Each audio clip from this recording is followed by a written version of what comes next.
Ecuador es un país minero. La minería pasó de exportar 320 millones de dólares en el 2019 a 2.000 millones en el 2021. Es decir, genera divisas solo por debajo del camarón, del banano, con un potencial gigantesco si fuera bien manejado, pero los que han aprendido a manejarlo bien son los que mueven el mercado de la minería ilegal también. Hay un mercado negro paralelo que al año podría representar entre 800 o 1.000 millones de dólares y que se va por las fronteras, Perú, Colombia. ¿Y quiénes son los que se están beneficiando? Claramente no la gente de Zaruma, por ejemplo, de donde también lo explotan. Esa minería ilegal amenaza con destruir a Zaruma, patrimonio histórico del Ecuador. María de Lourdes Luque, exministra del Ambiente, nos acompaña esta mañana. Bienvenida a Contacto Directo. Muchísimas gracias por la invitación. Aquí estamos para atender a su selecta audiencia. Buenos días. Gracias, María de Lourdes, y buenos días también. Ese hueco en la tierra, ese socavón de Zaruma es un ejemplo visible de lo que está ocurriendo en la oscuridad, debajo de la tierra. En el subsuelo de Zaruma hay galerías, cavernas, túneles que provocan ese socavón. Y no es un problema de reglas, sino de control, dice usted. No solucionaron nada con declarar una zona de exclusión minera. Esto va mucho más allá.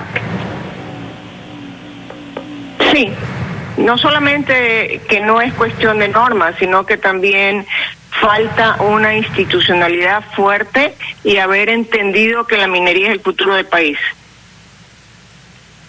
Pero este problema no es nuevo, la magnitud del problema quizás aún no lo sabemos. Las propias autoridades dicen que desde el borde de las viviendas hasta los 80 metros de profundidad no hay información. O sea, cuando los mineros ilegales no les dejan pasar ni hacen estudios, los reciben con dinamita. Entonces, ¿quién está en control aquí?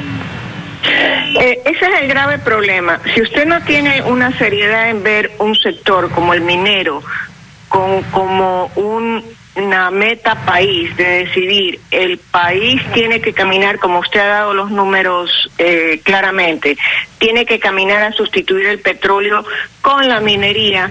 Usted debería tener una institucionalidad tal que realmente pueda controlar lo ilegal.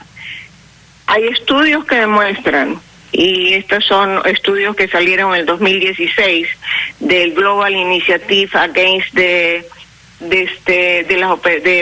Organized Crime, que te dicen que la minería ilegal es una de las fuentes más importantes de lavado de dinero en América Latina, sobre todo. Entonces usted, si no logra entender que no es cuestión de minería igual perjuicio a las poblaciones, sino que entiende de que acá hay una mafia que se aprovecha no solamente del caso Zaruma. Yo creo que es como la cereza el pastel que nos está permitiendo darnos cuenta de que aquí hay un problema grave que tiene que ser enfrentado por todos los ecuatorianos. Este problema grave es cómo evitamos que la minería ilegal acabe con el futuro y el desarrollo del Ecuador y el futuro de todos los ecuatorianos, desde luego. Es una realidad que la explotación ilegal está a cargo de la delincuencia organizada. Por eso es que no se va a solucionar el problema con ir ahora y tapar los túneles, que es importante, o impedir el paso de los mineros en una zona donde la delincuencia compra cualquier alma. ¿Qué sistemas? Le preguntaba por su experiencia, porque esto no es nuevo, son temas que han venido trabajando desde hace años. ¿Qué sistemas se han venido intentando, aunque quizás fracasando, para frenar la minería ilegal en Zaruma, pero que todavía podrían ser probados o por donde se podría trabajar? Todos los sistemas que se han implementado en el Ecuador han fracasado. Lo que significa es que de todas estas lecciones aprendidas, no es poner un mandato minero para prohibir la minería, no es tampoco crear vedas para protecciones de ciudades, protecciones de medio ambiente, que no estoy diciendo que ninguna de las dos cosas deba de ser, pero esas medidas parches no son efectivas para desarrollar la minería como se tiene que desarrollar en el Ecuador. Nuevamente, ¿cuál es el punto más importante que tenemos que enfrentar? La solución es No hay una política minera, sí, pero no hay una política minera visible para que todo el Ecuador pueda construir su futuro en base a esa política minera. Todavía seguimos teniendo algunos mecanismos de estancos. Esto significa la competencia de minería está en el Ministerio de Recursos Naturales No Renovables, la competencia en medio ambiente está en el Ministerio del Ambiente, la competencia social está en la competencia de obras públicas, la competencia de infraestructura.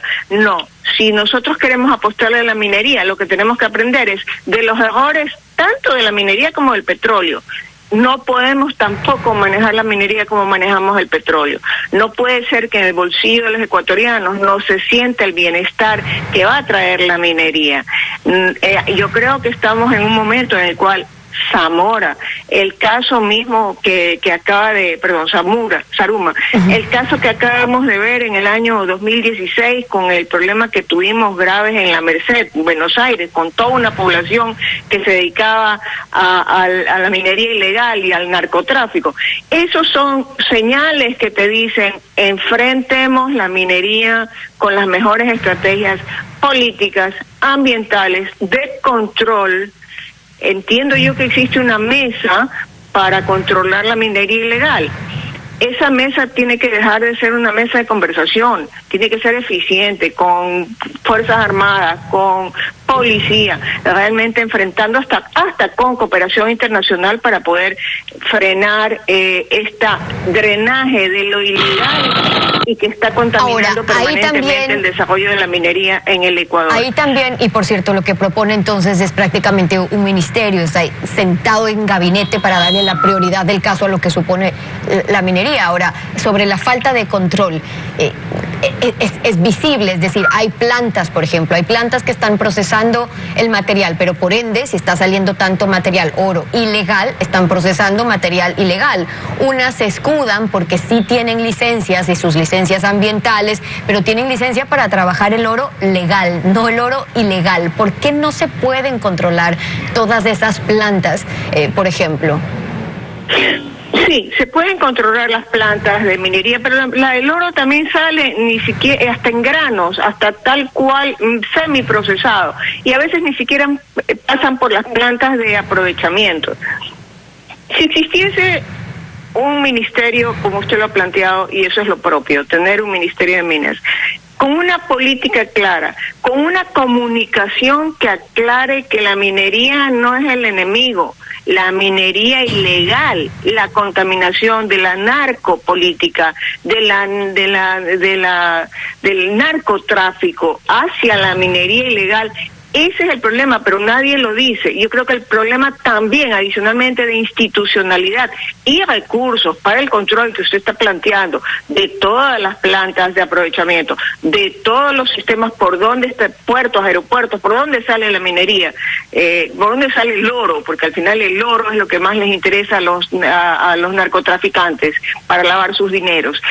Si no tienes recursos para poder implementar institucionalidad para poderlo hacer, las normas sobran para poder realmente tener un país, pero comunicación también es básico. Ahora, para entender la magnitud de lo que estamos hablando, solamente un ejemplo, en 2014 se reportó que se exportaron 1.000 millones de barriles de oro, pero en teoría ahí no empezaban aún los proyectos de gran minería. El año siguiente, cuando se supone que eran o cuando más bien se conoció que eran barras de procedencia ilícita, el siguiente año se exportaron solamente 200 millones, pero no es que el oro se quedó ahí abajo, sino que lo están sacando, sino que de forma ilegal. ¿Por fronteras? Por frontera, hay muchísima permeabilidad, como lo dice este estudio que se llama El crimen organizado y la minería ilegal de oro en América Latina. Lo puede bajar usted de internet, cualquiera que me esté escuchando lo puede bajar.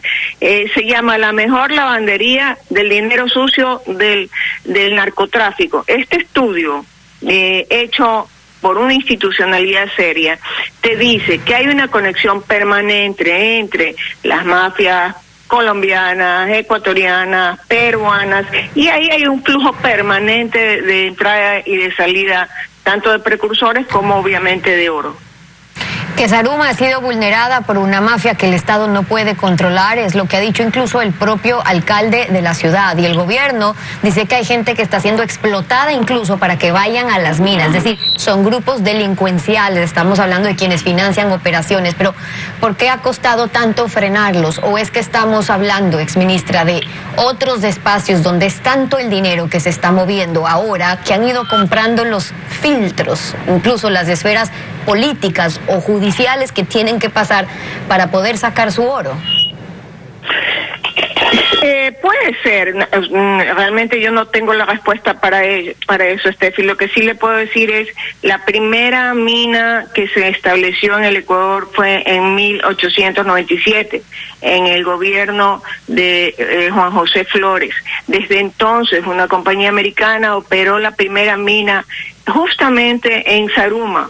Por lo tanto, lo que estamos viendo, este problema de Zaruma, es una acumulación de más de 120 años de que se ha permitido una minería legal y una minería que es 80% la minería ilegal. Entonces, si usted no tiene este triángulo de poder que te dice, por un lado, la institucionalidad, por otro lado, el control, por otro lado, una comunidad que entienda que la minería no es cuestión de mineros, que la minería no es cuestión de mafiosos, que la minería tiene que ser vista como nuestro futuro. Tenemos que hacer que esta minería del Ecuador funcione y funcione bien. ¿Por qué no pensamos que sea una gran minga de minería legal? Enfoquémonos los que queremos el Ecuador. Yo tengo 12 nietos, Steffi, yo quiero que mis nietos crezcan y vivan en un Ecuador con una moneda sólida como el dólar, y si nosotros no tenemos una minería legal, establecida y dando frutos en beneficio de las comunidades, donde se tiene que quedar ese dinero, no es viable el futuro. La exministra del Ambiente, María de Lourdes Luque, acompañándonos hoy en Contacto Directo. Muchas gracias por haber estado con nosotros. Muy amable por la invitación. Una última pausa, volvemos.